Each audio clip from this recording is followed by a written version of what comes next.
जय Shri Krishna friends, welcome to Hari Mukund. आइए आज श्रीमद् भागवत पुराण के 10वें स्कंद का 14वां अध्याय शुरू करते हैं। इसमें ब्रह्मा जी के द्वारा भगवान की गई स्तुति का वर्णन किया गया है। ब्रह्मा जी ने स्तुति करते हुए कहा, हे प्रभु, एकमात्र आप ही स्तुति करने योग्य हैं। मैं आपके चरणों में नमस्कार करता हूँ। आपका यह शरीर वर्षाकालीन मेघ के समान श्यामल है। इस पर स्थिर बिजली के समान झिलमिल झिलमिल करता हुआ पीतांबर शोभा पाता है। आपके मुख पर अनोखी छटा छिटक रही है।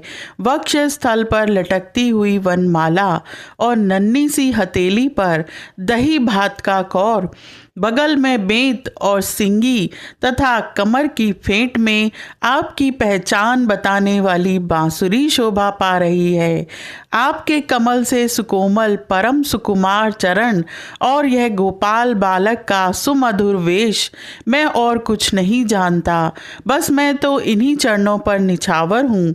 स्वयं प्रकाश परमात्मा आपका यह श्री विग्रह भक्तजनों की लालसा अभिलाषा पूर्ण करने वाला है।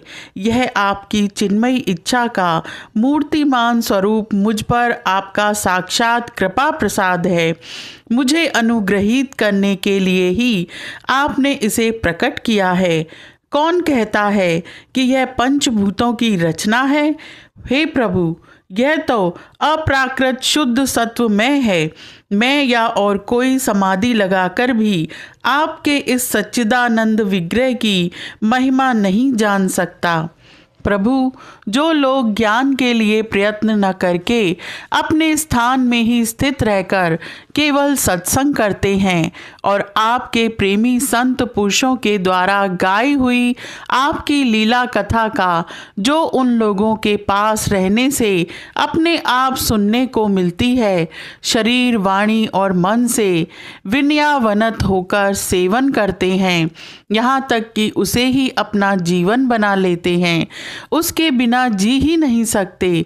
प्रभु, यद्यपि आप पर त्रिलोकी में कोई कभी विजय नहीं प्राप्त कर सकता, फिर भी वे आप पर विजय प्राप्त कर लेते हैं। आप उनके प्रेम के अधीन हो जाते हैं। भगवान, आपकी भक्ति सब प्रकार के कल्याण का मूल स्रोत उद्गम है।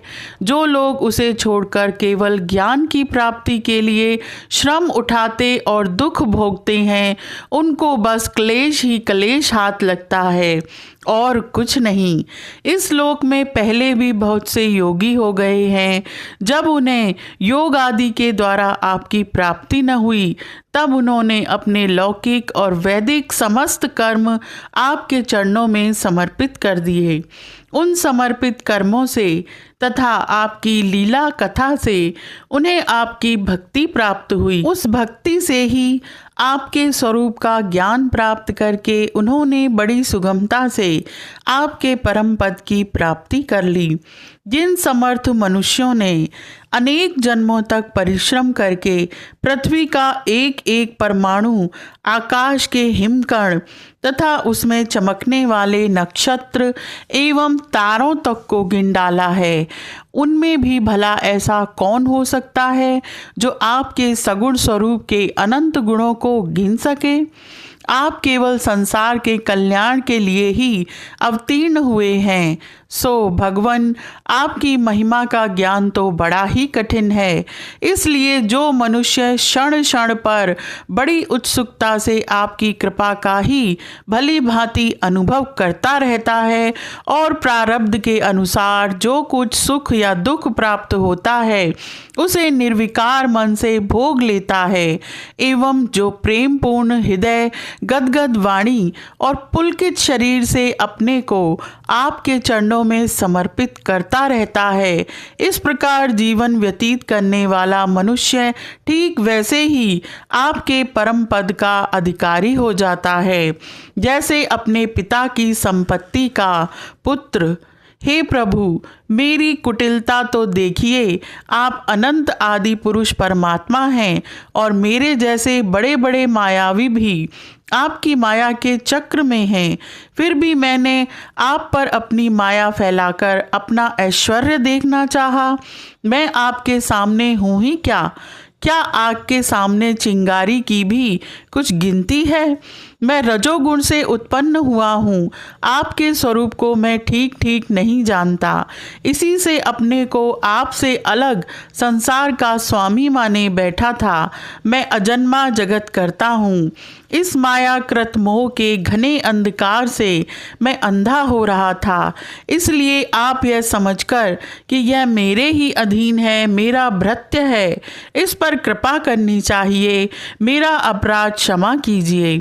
मेरे स्वामी, प्रकृति, महतत्व, अहंकार, आकाश, वायु, अग्नि, जल और पृथ्वी रूप आवरणों से घिरा हुआ यह ब्रह्मांड ही मेरा शरीर है और आपके एक एक रोम के छिद्र में ऐसे ऐसे अगणित ब्रह्मांड उसी प्रकार उठते पड़ते रहते हैं जैसे झरोके की जाली में से आने वाली सूर्य की किरणों में रज के छोटे छोटे परमाणु उड़ते हुए दिखाई पड़ते हैं।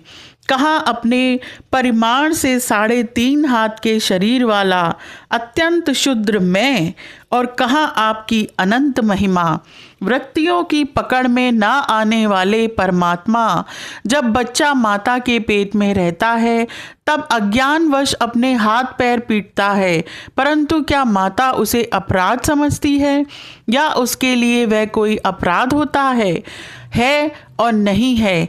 इन शब्दों से कही जाने वाली कोई भी वस्तु ऐसी है क्या जो आपकी कोख के भीतर न हो? श्रुतियाँ कहती हैं कि जिस समय तीनों लोग प्रलयकालीन जल में लीन थे उस समय उस जल में स्थित श्री नारायण के नाभि कमल से ब्रह्मा का जन्म हुआ। उनका यह कहना किसी प्रकार असत्य नहीं हो सकता। तब आप ही बतलाइए प्रभु, क्या मैं आपका पुत्र नहीं हूँ? आप समस्त जीवों के आत्मा हैं, इसलिए आप नारायण हैं। आप समस्त जगत के और जीवों के अधीश्वर हैं, इसलिए आप नारायण हैं। आप समस्त लोकों के साक्षी हैं, इसलिए भी नारायण हैं। नर से उत्पन्न होने वाले जल में निवास करने के कारण जिन्हें नारायण कहा जाता है वे भी आपके एक अंश ही हैं। वह अंश रूप से दिखना भी सत्य नहीं है, आपकी माया ही है। हे भगवान, यदि आपका वह विराट स्वरूप सचमुच उस समय जल में ही था तो मैंने उसी समय उसे क्यों नहीं देखा, जबकि मैं कमल नाल के मार्ग से उसे 100 वर्ष तक जल में ढूंढता रहा। फिर मैंने जब तपस्या की तब उसी समय मेरे हृदय में उसका दर्शन कैसे हो गया और फिर कुछ ही क्षणों में वह पुनः क्यों नहीं दिखा, अंतर्ध्यान क्यों हो गया। माया का नाश करने वाले प्रभु, दूर की बात कौन करे। अभी इसी अवतार में आपने इस बाहर दिखने वाले जगत को अपने पेट में ही दिखला दिया, जिसे देखकर माता यशोदा चकित हो गई थी। इससे यही तो सिद्ध होता है कि यह संपूर्ण विश्व केवल आपकी माया ही माया है। जब आपके सहित यह संपूर्ण विश्व जैसा बाहर दिखता है वैसा ही आपके उधर में भी दिखा, तब क्या यह सब आपकी माया के बिना ही आप में प्रतीत हुआ? अवश्य ही आपकी लीला है। उस दिन की बात जाने दीजिए, आज की ही लीजिए। क्या आज आपने मेरे सामने अपने अतिरिक्त संपूर्ण विश्व को अपनी माया का खेल नहीं दिखलाया है? पहले आप अकेले थे, फिर संपूर्ण ग्वाल बाल बछड़े और छड़ी छींके भी आप ही हो गए। उसके बाद मैंने देखा कि आपके वे सब रूप चतुर्भुज हैं और मेरे सहित सब के सब तत्व उनकी सेवा कर रहे हैं। आपने अलग अलग उतने ही ब्रह्मांडों का रूप भी धारण कर लिया था, परंतु अब आप केवल अपरिमित अद्वितीय ब्रह्म रूप से ही शेष रह गए हैं। जो लोग अज्ञानवश आपके स्वरूप को नहीं जानते उन्हीं को आप प्रकृति में स्थित जीव के रूप से प्रतीत होते हैं और उन पर अपनी माया का पर्दा डालकर सृष्टि के समय, मेरे रूप से पालन के समय, अपने रूप से और संहार के समय रुद्र के रूप में प्रतीत होते हैं।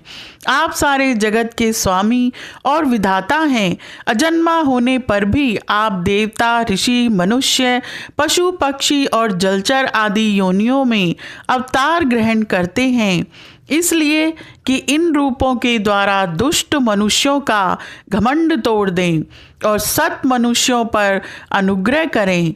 भगवान, आप अनंत परमात्मा और योगेश्वर हैं। जिस समय आप अपनी योग माया का विस्तार करके लीला करने लगते हैं, उस समय त्रिलोकी में ऐसा कौन है जो यह जान सके कि आपकी लीला कहाँ, किस लिए, कब और कितनी होती है। इसलिए यह संपूर्ण जगत स्वप्न के समान असत्य, अज्ञान रूप और दुख पर दुख देने वाला है। आप परमानंद, परम ज्ञान स्वरूप एवं अनंत हैं। यह माया से उत्पन्न एवं विलीन होने पर भी आप में आपकी सत्ता से सत्य के समान प्रतीत होता है। आप ही एकमात्र सत्य हैं, क्योंकि आप सबके आत्मा जो हैं। आप पुराण पुरुष होने के कारण समस्त जन्म आदि विकारों से रहित हैं।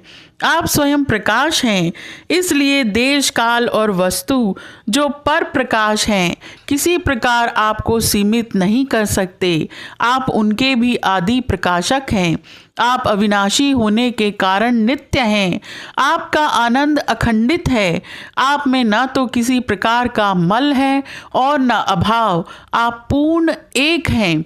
समस्त उपाधियों से मुक्त होने के कारण आप अमृत स्वरूप हैं। आपका यह ऐसा स्वरूप समस्त जीवों का ही अपना स्वरूप है, जो गुरु रूप सूर्य से तत्व ज्ञान रूप दिव्य दृष्टि प्राप्त करके उससे आपको अपने स्वरूप के रूप में साक्षात्कार कर लेते हैं। वे इस झूठे संसार सागर को मानो पार कर जाते हैं। संसार सागर के झूठा होने के कारण इससे पार जाना भी अविचार दशा की दृष्टि से ही है। जो मनुष्य परमात्मा को आत्मा के रूप में नहीं जानते, उन्हें उस अज्ञान के कारण ही इस नाम रूपात्मक निखिल प्रपंच की उत्पत्ति का भ्रम हो जाता है, किंतु ज्ञान होते ही इसका अत्यंतिक प्रलय हो जाता है। जैसे रस्सी में भ्रम के कारण ही सांप की प्रतीति होती है और भ्रम के निवृत्त होते ही उसकी निवृत्ति हो जाती है। संसार संबंधी बंधन और उससे मोक्ष, ये दोनों ही नाम अज्ञान से कल्पित हैं। वास्तव में ये अज्ञान के ही दो नाम हैं। ये सत्य और ज्ञान स्वरूप परमात्मा से भिन्न अस्तित्व नहीं रखते। जैसे सूर्य में दिन और रात का भेद नहीं है, वैसे ही विचार करने पर अखंड चित स्वरूप केवल शुद्ध आत्म तत्व में न बंधन है और न तो मोक्ष। कितने आश्चर्य की बात है कि आप हैं अपने आत्मा, पर लोग आपको पराया मानते हैं, और शरीर आदि है पराया, किंतु उनको आत्मा मान बैठते हैं और इसके बाद आपको कहीं अलग ढूंढने लगते हैं। भला अज्ञानी जीवों का ये कितना बड़ा अज्ञान है। हे अनंत, आप तो सबके अंतःकरण में ही विराजमान हैं। इसलिए संत लोग आपके अतिरिक्त जो कुछ प्रतीत हो रहा है उसका परित्याग करते हुए अपने भीतर ही आपको ढूंढते हैं, क्योंकि यद्यपि रस्सी में सांप नहीं है, फिर भी उस प्रतीयमान सांप को मिथ्या निश्चय किए बिना भला कोई सत्पुरुष सच्ची रस्सी को कैसे जान सकता है। अपने भक्त जनों के हृदय में स्वयं स्फुरित होने वाले भगवान, आपके ज्ञान का स्वरूप और महिमा ऐसी ही है, उससे अज्ञान कल्पित जगत का नाश हो जाता है।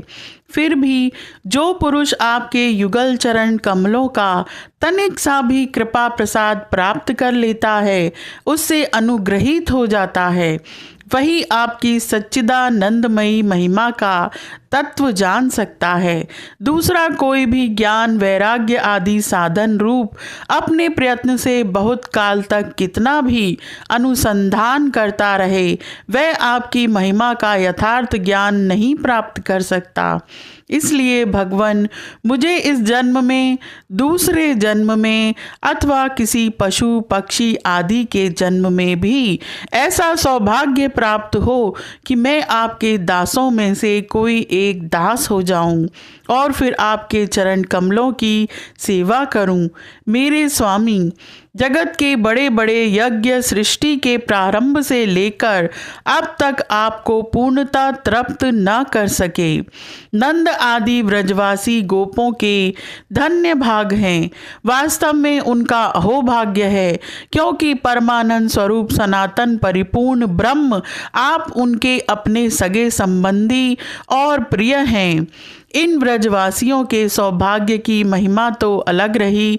मन आदि 11 इंद्रियों के अधिष्ठात्र देवता के रूप में रहने वाले महादेव आदि हम लोग बड़े ही भाग्यवान हैं, क्योंकि इन ब्रजवासियों की मन आदि 11 इंद्रियों को प्याले बनाकर हम आपके चरण कमलों का अमृत से भी मीठा, मदिरा से भी मादक मधुर मकरंद रस पान करते रहते हैं।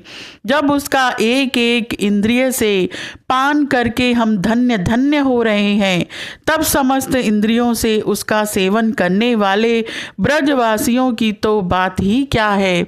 हे प्रभु, इस व्रज भूमि के किसी वन में और विशेष करके गोकुल में किसी भी योनि में जन्म हो जाए, यही हमारे लिए बड़े सौभाग्य की बात होगी, क्योंकि यहाँ जन्म हो जाने पर आपके किसी न किसी प्रेमी के चरणों की धूलि अपने ऊपर पड़ ही जाएगी। आपके प्रेमी ब्रजवासियों का संपूर्ण जीवन आपका ही जीवन है। आप ही उनके जीवन के एकमात्र सर्वस्व हैं। इसलिए उनके चरणों की धूलि मिलना आपके ही चरणों की धूलि मिलना है। और आपके चरणों की धूलि को तो श्रुतियां भी अनादिकाल से अब तक ढूंढ ही रही हैं। देवताओं के भी आराध्य देव प्रभु, इन ब्रजवासियों को इनकी सेवा के बदले में आप क्या फल देंगे? संपूर्ण फलों के फल स्वरूप आपसे बढ़कर और कोई फल तो है ही नहीं। यह सोचकर मेरा चित्त मोहित हो रहा है। आप उन्हें अपना स्वरूप भी देकर उरण नहीं हो सकते, क्योंकि आपके स्वरूप को तो उस पूतना ने भी अपने संबंधियों अघासुर, बकासुर आदि के साथ प्राप्त कर लिया, जिसका केवल वेश ही साध्वी स्त्री का था, पर जो हृदय से महान क्रूर थी। फिर जिन्होंने अपने घर, धन, स्वजन, प्रिय, शरीर, पुत्र, प्राण और मन सब कुछ आपके ही चरणों में समर्पित कर दिया है, जिनका सब कुछ आपके लिए ही है, उन ब्रजवासियों को भी वही फल देकर आप कैसे उर्ण हो सकते हैं? सच्चिदानंद स्वरूप श्याम सुंदर तभी तक राग द्वेष आदि दोष चोरों के समान सर्वस्व अपहरण करते रहते हैं, तभी तक घर और उसके संबंधी कैद की तरह संबंध के बंधनों में बांध रखते हैं, और तभी तक मोह पैर की बेड़ियों की तरह जकड़े रखता है, जब तक जीव आपका नहीं हो जाता। आप विश्व के बखेड़े से सर्वथा रहित हैं, फिर भी अपने शरणागत भक्तजनों को अनंत आनंद वितरण करने के लिए पृथ्वी में अवतार लेकर विश्व के समान ही लीला विलास का विस्तार करते हैं। मेरे स्वामी, बहुत कहने की आवश्यकता नहीं। जो लोग आपकी महिमा जानते हैं वे जानते रहें। मेरे मन, वाणी और शरीर तो आपकी महिमा जानने में सर्वथा असमर्थ हैं। सच्चिदानंद स्वरूप श्री कृष्ण आप सबके साक्षी हैं, इसलिए आप सब कुछ जानते हैं। आप समस्त जगत के स्वामी हैं। यह संपूर्ण प्रपंच आप में ही स्थित है। आपसे मैं और क्या कहूँ? अब आप मुझे स्वीकार कीजिए, मुझे अपने लोक में जाने की आज्ञा दीजिए। सबके मन प्राण को अपनी रूप माधुरी से आकर्षित करने वाले कृष्ण, आप यदुवंशी रूपी कमल को विकसित करने वाले सूर्य हैं। पृथ्वी, देवता, ब्राह्मण और पशु रूप समुद्र की अभिवृद्धि करने वाले चंद्रमा भी आप ही हैं। आप पाखंडियों के धर्म रूप रात्रि का घोर अंधकार नष्ट करने के लिए सूर्य और चंद्रमा दोनों के ही समान हैं। पृथ्वी पर रहने वाले राक्षसों के नष्ट करने वाले आप चंद्रमा, सूर्य आदि समस्त देवताओं के भी परम पूजनीय हैं। हे भगवान, मैं अपने जीवन भर महाकल्प पर्यंत आपको नमस्कार ही करता रहूं। श्री सुखदेव जी कहते हैं, संसार के रचयिता ब्रह्मा जी ने इस प्रकार भगवान श्री कृष्ण की स्तुति की। इसके बाद उन्होंने 3 बार परिक्रमा करके उनके चरणों में प्रणाम किया और फिर अपने गंतव्य स्थान सत्यलोक में चले गए। ब्रह्मा जी ने बछड़ों और ग्वाल बालों को पहले ही यथास्थान पहुंचा दिया था। भगवान श्री कृष्ण ने ब्रह्मा जी को विदा कर दिया और बछड़ों को लेकर यमुना जी के किनारे पर आए, जहां वे अपने सखा ग्वाल बालों को पहले छोड़ गए थे। अपने जीवन सर्वस्व प्राण वल्लभ श्री कृष्ण के वियोग में यद्यपि 1 वर्ष बीत गया था, तथापि उन ग्वाल बालों को वह समय आधे क्षण के समान जान पड़ा। क्यों न हो, वे भगवान की विश्व विमोहिनी योग माया से मोहित जो हो गए थे। जगत के सभी जीव उसी माया से मोहित होकर शास्त्र और आचार्यों के बार बार समझाने पर भी अपने आत्मा को निरंतर भूले हुए हैं। वास्तव में उस माया की ऐसी ही शक्ति है। भला उससे मोहित होकर जीव यहाँ क्या क्या नहीं भूल जाते। भगवान श्री कृष्ण को देखते ही ग्वाल बालों ने बड़ी उतावली से कहा, भाई तुम भले आए, स्वागत है स्वागत। अभी तो हमने तुम्हारे बिना एक कौर भी नहीं खाया है।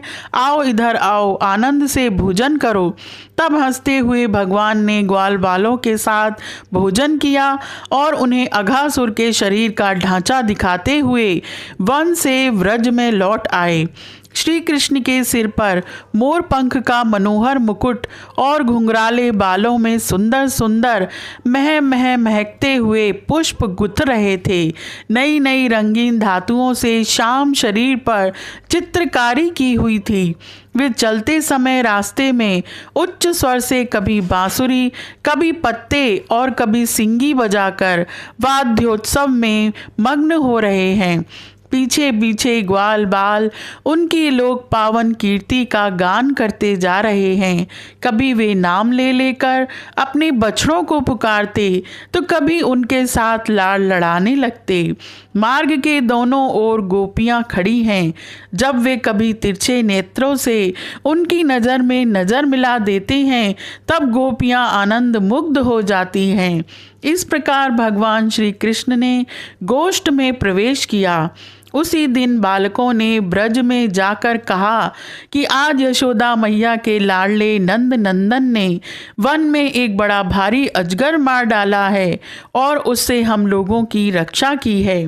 राजा परीक्षित ने कहा, ब्राह्मण ब्रजवासियों के लिए श्री कृष्ण अपने पुत्र नहीं थे, दूसरे के पुत्र थे। फिर उनका श्री कृष्ण के प्रति इतना प्रेम कैसे हुआ? ऐसा प्रेम तो उनका अपने बालकों पर भी पहले कभी नहीं हुआ था। आप कृपा करके बतलाइए, इसका क्या कारण है? श्री सुखदेव जी कहते हैं, राजन, संसार के सभी प्राणी अपने आत्मा से ही सबसे बढ़कर प्रेम करते हैं। पुत्र से, धन से या और किसी से जो प्रेम होता है वह तो इसलिए कि वे वस्तुएं अपने आत्मा को प्रिय लगती हैं। यही कारण है कि सभी प्राणियों का अपने आत्मा के प्रति जैसा प्रेम होता है, वैसा अपने कहलाने वाले पुत्र, धन और ग्रह आदि में नहीं होता। जो लोग देह को ही आत्मा मानते हैं, वे भी अपने शरीर से जितना प्रेम करते हैं, उतना प्रेम शरीर के संबंधी पुत्र, मित्र आदि से नहीं करते। जब विचार के द्वारा यह मालूम हो जाता है कि यह शरीर मैं नहीं हूँ, यह शरीर मेरा है, तब इस शरीर से भी आत्मा के समान प्रेम नहीं रहता। यही कारण है कि इस देह के जीर्ण शीर्ण हो जाने पर भी जीने की आशा प्रबल रूप से बनी रहती है। इससे यह बात सिद्ध होती है कि सभी प्राणी अपने आत्मा से ही सबसे बढ़कर प्रेम करते हैं और उसी के लिए इस सारे चराचर जगत से भी प्रेम करते हैं। इन श्री कृष्ण को ही तुम सब आत्माओं का आत्मा समझो। संसार के कल्याण के लिए ही योग माया का आश्रय लेकर वे यहाँ देहधारी के समान जान पड़ते हैं। जो लोग भगवान श्री कृष्ण के वास्तविक स्वरूप को जानते हैं, उनके लिए तो इस जगत में जो कुछ भी चराचर पदार्थ हैं अथवा इससे परे परमात्मा, ब्रह्म, नारायण आदि जो भगवत स्वरूप हैं, सभी श्री कृष्ण स्वरूप ही हैं। श्री कृष्ण के अतिरिक्त और कोई प्राकृत अप्राकृत वस्तु है ही नहीं। सभी वस्तुओं का अंतिम रूप अपने कारण में स्थित होता है। उस कारण के भी परम कारण है भगवान श्री कृष्ण। तब भला बताओ किस वस्तु को श्री कृष्ण से भिन्न बतलाएं? जिन्होंने पुण्य कीर्ति मुकुंद मुरारी के पद पल्लव की नौका का आश्रय लिया है, जो कि सत्पुरुषों का सर्वस्व है, उनके लिए यह भवसागर बछड़े के खुर के गड्ढे के समान है। उन्हें परम पद की प्राप्ति हो जाती है और उनके लिए विपत्तियों का निवास स्थान यह संसार नहीं रहता। ब्रह्मा जी के द्वारा की हुई इस महान स्तुति को जो मनुष्य सुनता और कहता है, उसको धर्म, अर्थ, काम और मोक्ष की प्राप्ति हो जाती है। इस प्रकार श्री कृष्ण और बलराम ने कुमार अवस्था के अनुरूप आँख मिचौनी, सेतु बंधन, बंदरों की भांति उछलना कूदना आदि अनेकों लीलाएं करके अपनी कुमार अवस्था ब्रज में ही त्याग दी। यह अध्याय यहीं समाप्त होता है। आज के लिए इतना ही। Please like, share and subscribe my channel. Thank you.